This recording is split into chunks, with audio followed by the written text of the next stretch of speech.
Welcome back, everyone, to Confessions of a Loveaholic.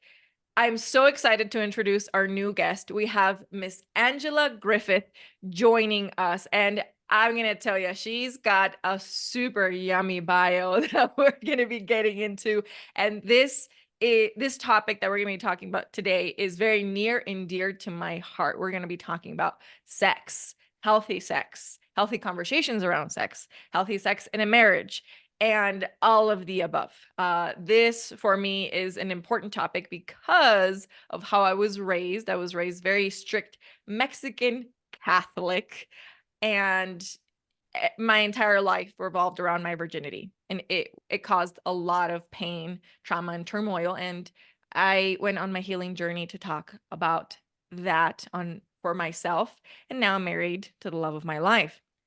But we have a wonderful expert, and Angela is going to walk us through this. So let me tell you a little bit about her. Angela is the Christian sexpert.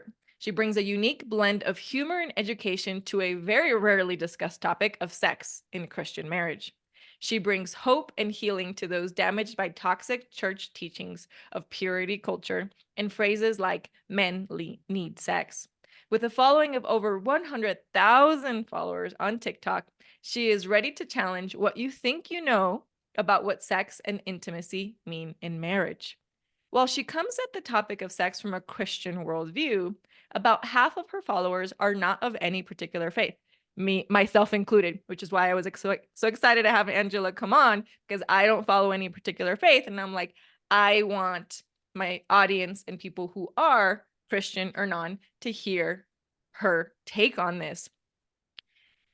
So even though I'm not a particular faith and a lot of her followers aren't, her unique take on sex and intimacy can be a very refreshing change to the narrative that you have probably heard before or probably not. Angela, thank you so much for being here. Thank you so much for having me. I'm so excited. I I am just like super ready to dive right in. I have some yummy questions for you. Are you ready to go? And this is going to be Absolutely. like trivia, but not really. Absolutely. Let's go. Yes, I love it. So before we start off with some of these questions, because we can be on here for probably 3 days straight and never be done with the topic, as you very well Absolutely. know. um, One of the things that I want my followers to know is that not everyone has trauma around sex or their body or intimacy. I personally did. Please know that you can heal this if it's something that you want to work through. I personally had to work through it. I'm gonna tell y'all my how I lost my virginity story, but more importantly on what happened right after. I was one of the lucky girls that where this was not I was not taken advantage of, and it was consensual. However, I was taught in my very strict Mexican household that as soon as I had sex, which was I was supposed to wait until marriage, but bad Emmy, I did not. I was already in college, and bad Emmy did not wait. But what happened right after my first time is I cried for probably a solid 4 or 5 hours. And my poor boyfriend at the time, he was so kind. I'm so grateful for him. He stopped as soon as he saw me crying. He's like, "Oh my God, did I hurt you? What's wrong?" And all I could think to do during in between sobs, Angela, you'll believe this.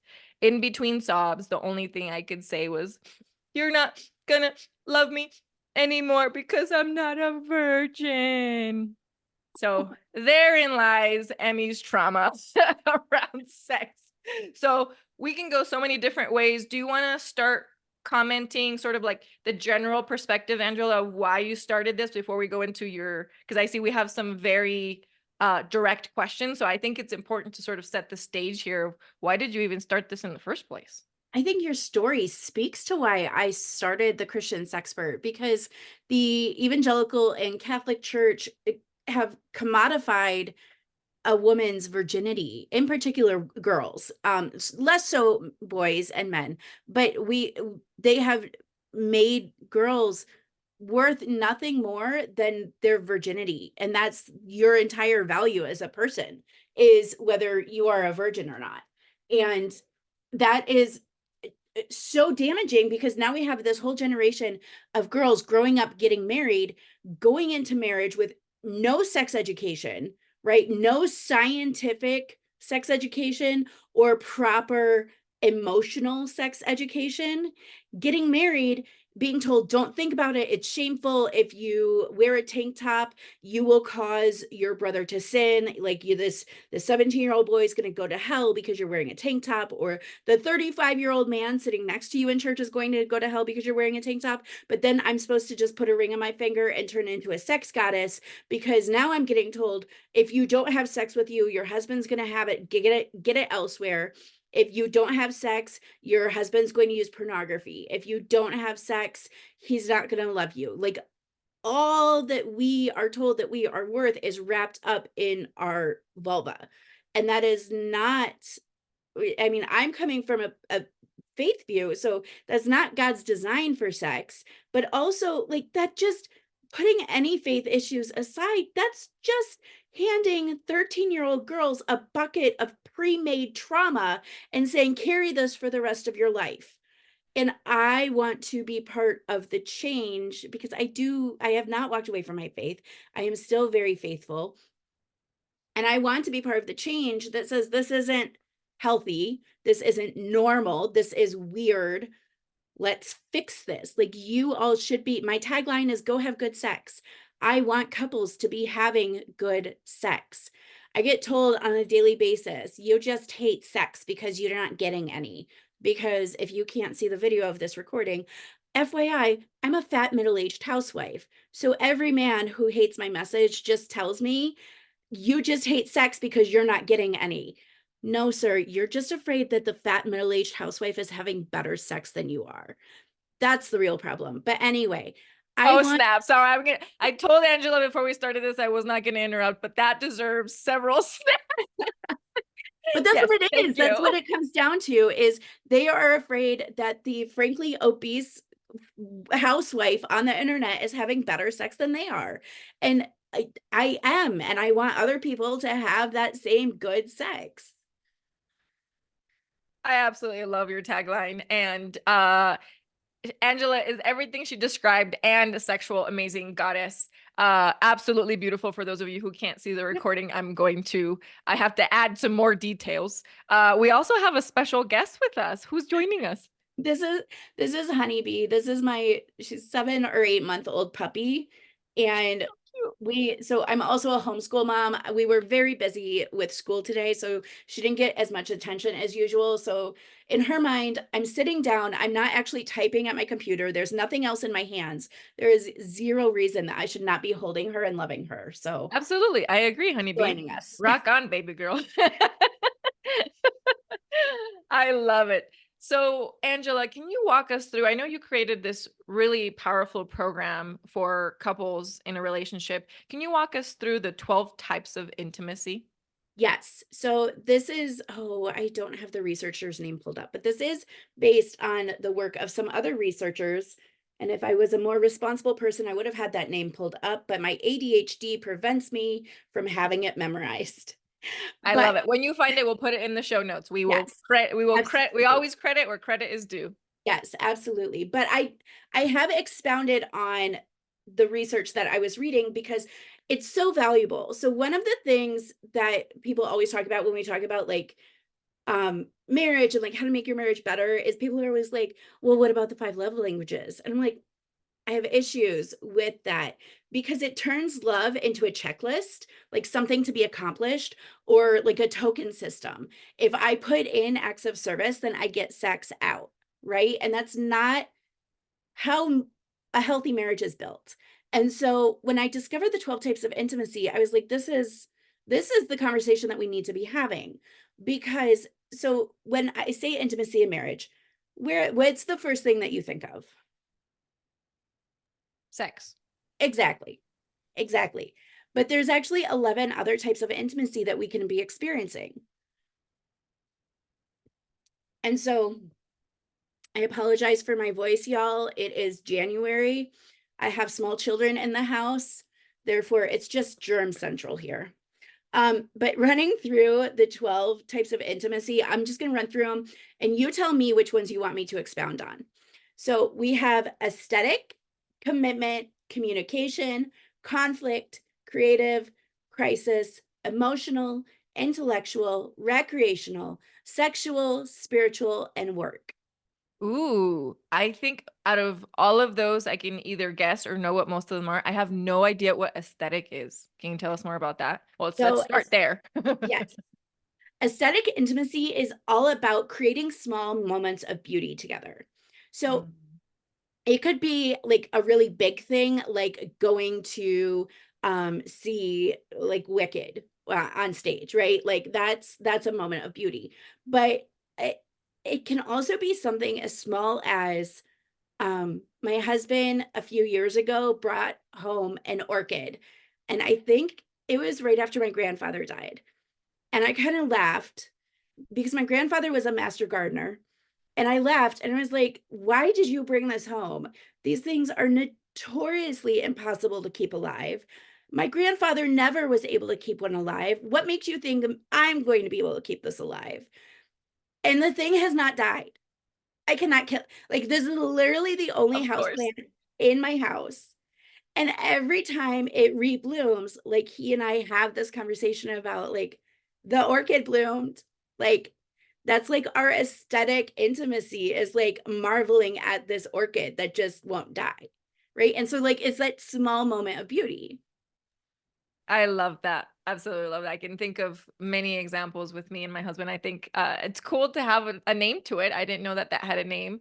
My husband and I definitely use that a lot in marveling even just at nature. We actually went on a like a 30-minute walk today, and near our home is a frozen pond, and there are literally hundreds of geese on it right now, and they just kind of hang out and they slide around, and every time they start to fly, like they fly in like flocks of like 20 or 30 at a time, and they fly above us, and I feel like I'm this giddy little 5-year-old girl, and I'm like, oh, and he acknowledges that, and like we're just sitting there in awe of the beauty of it. He could just as easily be like, whatever, right? Like we're here for the walk, we're here for the adrenaline sort of rush, and he is there, we are acknowledging it together, and we're recognizing the beauty of it together. So thank you for that reminder.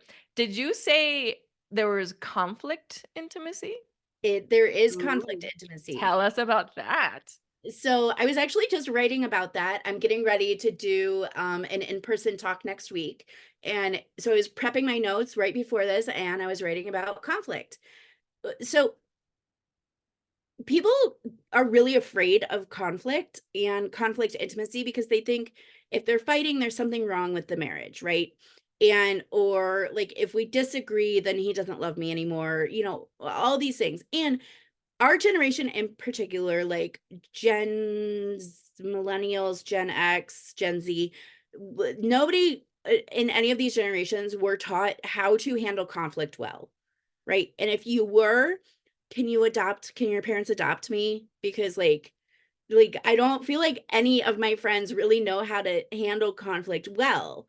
Because that's just something that maybe they never knew themselves. Maybe our parents didn't know. I don't know, but we get really scared of it. But the thing is, when you shift your conflicts from this, we're butting heads, we're opposed, I don't feel heard, I'm fighting to make sure that I'm right, I'm heard. And we shift that to, this is an opportunity for me to have a deeper understanding of my spouse. This is an opportunity for us to grow closer. This is an opportunity for us to build our relationship. This is an opportunity for us to problem solve together. How can we both walk out of this conflict feeling a deeper respect and a greater love for each other? Is when you really start to see a shift and an increase in that intimacy. And so all of the intimacies really are intertwined and play off of each other. And so one of my favorite examples to use is my favorite intimacy to talk about, to engage with, is recreational intimacy. Recreational intimacy is all about how do you have fun together. In my household, we love to play board games. And board games in my house are going to involve recreational intimacy, conflict intimacy, and communication intimacy, because I'm going to communicate to my husband how very badly he is going down this evening and how big of a loser he is. And then we have to use our communication intimacy. That's the conflict intimacy part where I trash talk him and tell him how awful he is. And then we have to use our communication intimacy for me to console him at the end of the night and let him know that even though he's a big fat loser, I still love him. Right. And so now all of these they're intertwined, they're working together. And probably by the end of the night, I am feeling more ready to go hop into bed with him because we've increased three of the other intimacies. And so that sexual intimacy tends to just take care of itself when you work on the other 11. Ooh, I love that. I think we should go deeper into this because I want people to understand that the trash talk that you're talking about isn't about emasculating him or him disrespecting you. It is about the intimate playfulness. Can you talk more about that? Because I don't want people to misconstrue this. I talk a lot about this, and when you're saying it, I'm like, yeah, I get it, but I don't want the audience to be like, oh wait, she's trash talking, being mean to the like, no, that's not that does not create intimacy. It's the playfulness that they have around that that then leads to the communication. Exactly. So, and this doesn't necessarily work for all couples, but I am a very sarcastic individual. My husband is also fairly sarcastic, and we like that banter together. Banter for us is it is a form of communication intimacy, of recreational intimacy, of who can be sort of obnoxious and funny and joke, right? And play is imperative to marriage. I don't understand why people think that just because you're grown up, you don't need to play, right? Because we know that play is the work of childhood. We know that play is the way that children learn the best. There are studies that say that you can teach a child something academically, and I think it takes like 12 repetitions for them to learn it, versus if they learn through play, it takes one repetition. And there's study, and I might have those numbers completely wrong, but there are studies that show that point. And that doesn't change just because you hit 18 and got married. And that play is an essential part of our marriage. I mean, the play is covered in the recreational intimacy, but play tends to deepen your emotional connection with your spouse. It deepens um your we there are studies that show that when you are learning something together, when you're playing together, you are actually creating connections in your brain that are linking your spouse to things like oxytocin and the pleasure hormones. And so play is an essential part of marriage. I love that. Thank you so much for the clarification, Angela, because I just wanted to make sure that the audience and the listeners like catch that correctly. And you're right, it's different for all couples. Since you are sarcastic, your husband is sarcastic, you know how to play and do the banter back and forth without actually hurting each other. I personally do not like sarcasm in my marriage at all. Like it's not how we communicate at all. Because it's not I don't like banter. That kind of banter within my marriage because of how much trauma I had of that level of sarcasm in my Latino Mexican household, with aunts and uncles and cousins. It's not nice. It was very cruel, and there's a lot of trauma around that. So I didn't want anything to do with that with my husband. So we have very clear boundaries around that, and it works great for us. I want to shift gears here a little bit and go into Angela. Tell us, what is the orgasm gap? So there is an appalling orgasm gap in America in particular. I haven't. really see I haven't really seen stats from other countries, but particularly in America. So this information comes from Sheila Ray Gregor.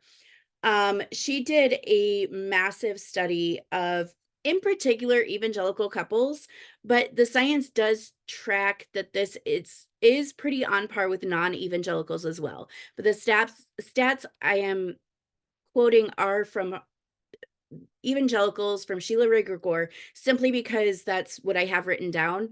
Um, but with that said, her study found that 95% of men orgasm during a sexual encounter with their spouse versus 49% of women.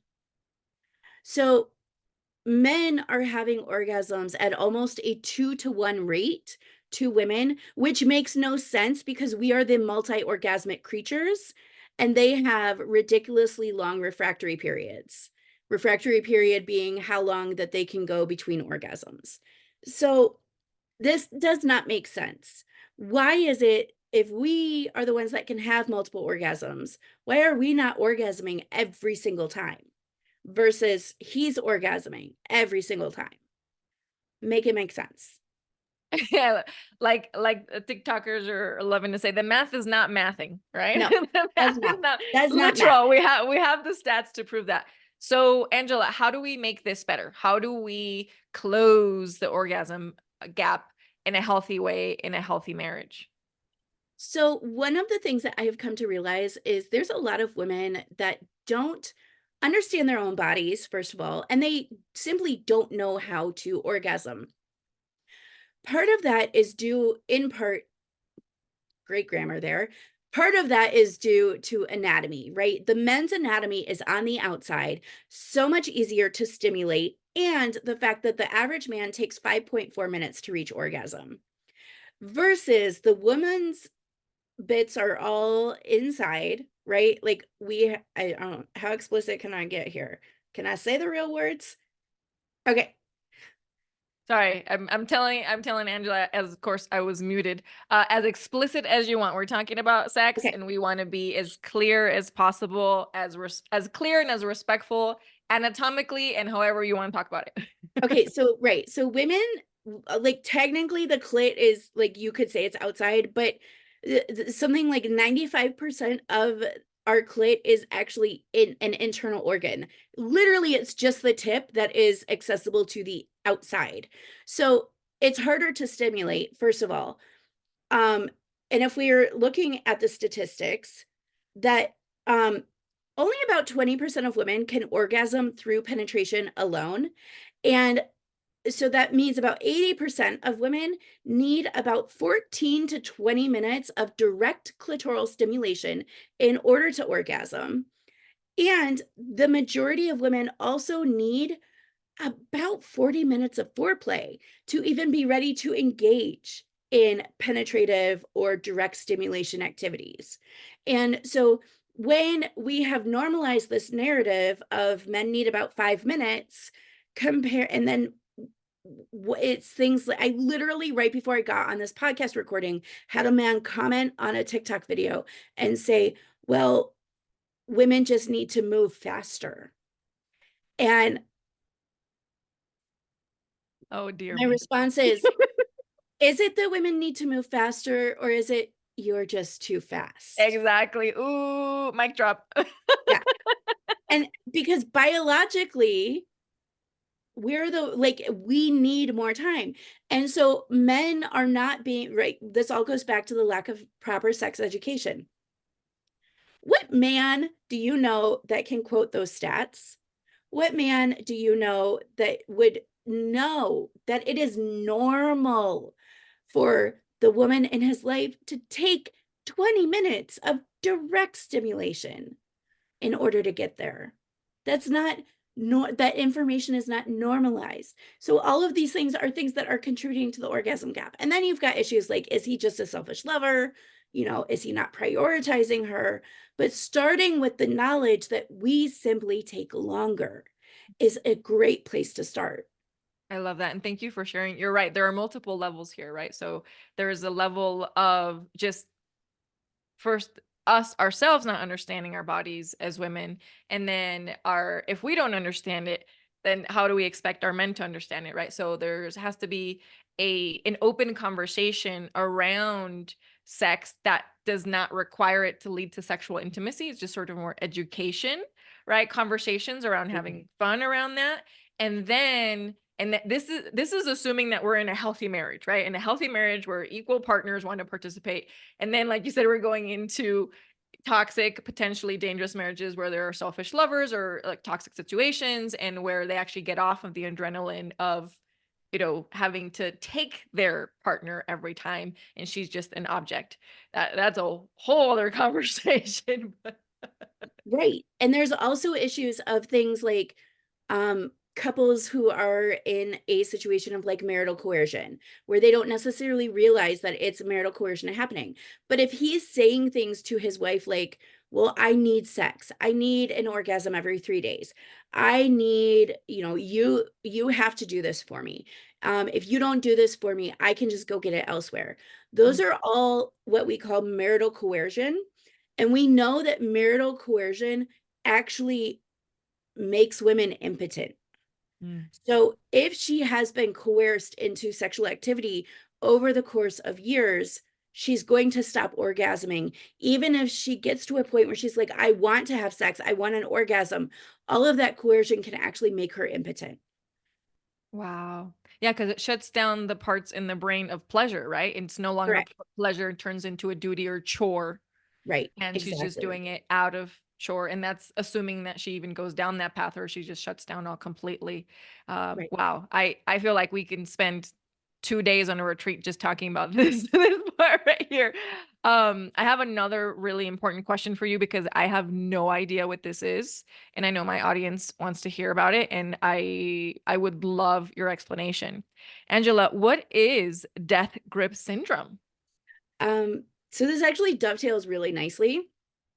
Um, Death grip syndrome is when a man in particular has masturbated so much that he has basically Pavloved classically conditioned his body to only respond to his hand. Because if you think about it, his hand can grip his penis so much tighter than a woman's vaginal canal could ever hope to grip, because the muscles are different. He has conditioned himself to only respond to that death grip, that really tight grip. And so a woman's body cannot provide enough physical sensation in order for him to reach orgasm. And so these are the men who are likely large consumers of pornography. These are the men who are probably saying things to their partner like, well, I guess I'm just going to have to go take care of myself. If you're not going to have sex with me, I'm just going to go handle it in the shower, or whatever, because they're masturbating so frequently. Wow, I had no idea. I figured that was something that happened. I didn't even It's so sad that it has its own term. Does this go into the topic around porn addiction, Angela? Can you tell us a little bit about that? Absolutely. However you want to cover it, because I know that's a major topic. But you tell us what rabbit hole you want to go down. Absolutely. So there is actually the science hasn't really caught up yet, but there are some researchers who are exploring what is called pornography-induced erectile dysfunction. Um, and so that might be someone who is suffering from death grip syndrome, where they've conditioned their body to only be able to orgasm to their own hand because of how tight they need to squeeze it. Or it could be they have simply um, kind of numbed out their mind, so that physically being intimate with their spouse just cannot get them there, because they are consuming either things that have led down a path of violence, or something that they are not experiencing in bed with their spouse. And so that stimulation that they have conditioned their brain to expect sexually is not in existence in the real world, and so they cannot perform. And when that happens, Then they get yucky feelings, right? They start to feel inadequate or frustrated or things like that, right? Because we know that men have a lot of their ego tied up in their sexual performance. And so, in order to kind of self soothe or numb out those feelings, they turn to pornography to make themselves feel better. And the cycle starts all over again. Wow. Yeah, talk about self-fulfilling prophecy, right? They get stuck in a loop. Well, Exactly. Angela, we talked a lot about a lot of the areas where couples are struggling because of how they were raised, or maybe things that have happened once they're in the marriage. So what can couples do, or let me phrase it this way, is there hope for a couple who were raised in evangelical and or any other faith that had this sort of like conditions around purity, and now are married and want to have a healthy sex life but don't know how to go about that? What do they do? They come to me. I have couples every day who tell me that their sex life has improved just from watching my TikToks because of the information I provide my TikToks. Um, but there's so many options. The first thing is you have to learn to communicate with your spouse. That's a big one. But if you find that you don't know how to communicate with your spouse well, you need some extra help. I offer private coaching. I offer tons of information on my socials. I have a private Patreon community where I teach all kinds of fact-based, nudity-free sex education information. So I cover things like identifying where your clit is, identifying where your wife's clit is, to things like kinks and role plays and um different toys. How do you introduce toys into your marriage? What do I choose as my first vibrator? All kinds of things like that. And so really looking at the materials that I have provided on my website is an amazing place to start because it's almost like a choose your own adventure, right? Well, do we want to look at her Patreon? Do we want to look at her TikTok? Do we want to look at the products that she's published? Like, what are we going to do today? I love it. And I am so glad that you brought up toys, because I think it's one of the things that I work on with my ladies who are looking to attract healthy soulmate love, and it's around the power of self-pleasure, right? So introducing toys and vibrators even before they're in partnership so that they can become more familiar with their own bodies and then bring it into the relationship. So I'm so glad. I love everything you talked about here today. Everyone, for those of you who were like just absolutely wowed and astounded by everything that Angela talked about today, I want you to go check her out at her website, thechristiansexpert.com. Angela, where else can people find you? Can you tell us your TikTok handle? I am the Christian Sexpert on all platforms. I love it. Easy to find, just like the clit. Oh, thanks to Angela. That's going to be the easy part to find. Angela, thank you so much for being on our show. I had an absolute blast chatting with you. And again, for those of you who were like, wait, that wasn't enough time. I know, I get it. We're going to have her back because there's so much more to talk about. And the more questions that you ask, the more detailed we're going to go. We just wanted to do a little bit of overview here today, but I know you're going to have questions. I know you're going to be like, please have her go into the other types of intimacy, and maybe we can have an episode just around toys and introducing them into the relationship. So thank you so much, Angela. Any final words for our listeners? Go have good sex. Of course. What else would it be? Thank you, Angela. Thank you.